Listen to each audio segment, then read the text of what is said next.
அருமையான குடும்பத்தினரே, உங்கள் அனைவருக்கும் இயேசு கிறிஸ்துவின் இனிதான நாமத்தினால் வாழ்த்துதலையும் வணக்கத்தையும் தெரிவித்துக் கொள்கிறேன். இன்றைக்கு ஜூலை 10ஆம் தேதி நாம் சிந்திக்கும் ஜீவ வசனம் 47ஆம் சங்கீதம் 7ஆம் வசனம் 47:7. தேவன் பூமி அனைத்துக்கும் ராஜா, கருத்துடனே அவரை போற்றி பாடுங்கள் என்று சங்கீதக்காரன் கூறுகிறார். தேவன் பூமி அனைத்துக்கும் ராஜா என்று கூறப்படுவதன் காரணத்தை முதலாவது நாம் நோக்குவோமாக.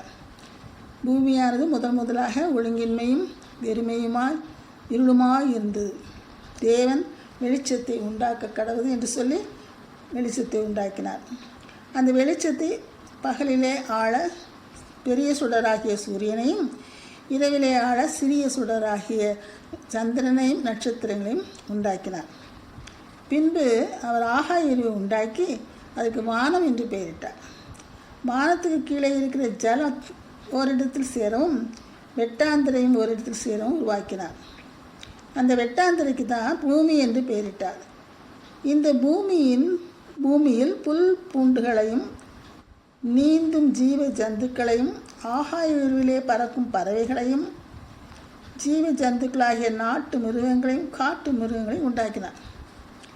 கடைசியாக தேவசாயலாக மனுஷனுடைய விழாவிலிருந்து ஒரு எலும்பை எடுத்து மனுஷியும் உருவாக்கினார்.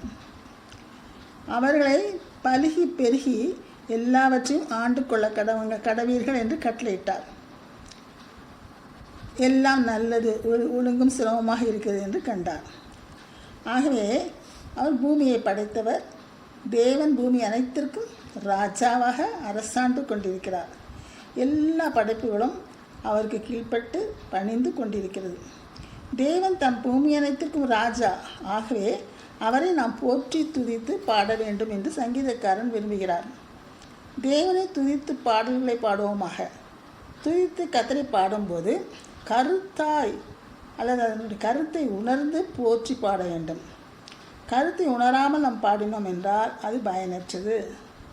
ஆவியோடும் கருத்தோடும் கர்த்தரை போற்றி பாட வேண்டும். அப்பொழுதுதான் அது மிக சிறந்ததாக இருக்கும்.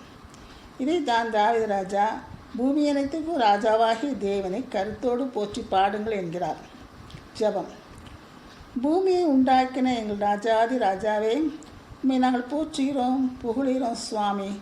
நாங்கள் உங்களுடைய அன்பை கருத்தை புரிந்து உள்ளத்தின் ஆழத்திலிருந்து போற்றி பாடுகிறோம் சுவாமி. புதிய கிருவியுடன் உண்மை பாட, துதிக்க, போற்ற உதவி செய்ய வேண்டும் என்று இயேசு கிறிஸ்துவின் நாமத்தினாலே கேட்டுக்கொள்கிறேன் சுவாமி. ஆமேன்.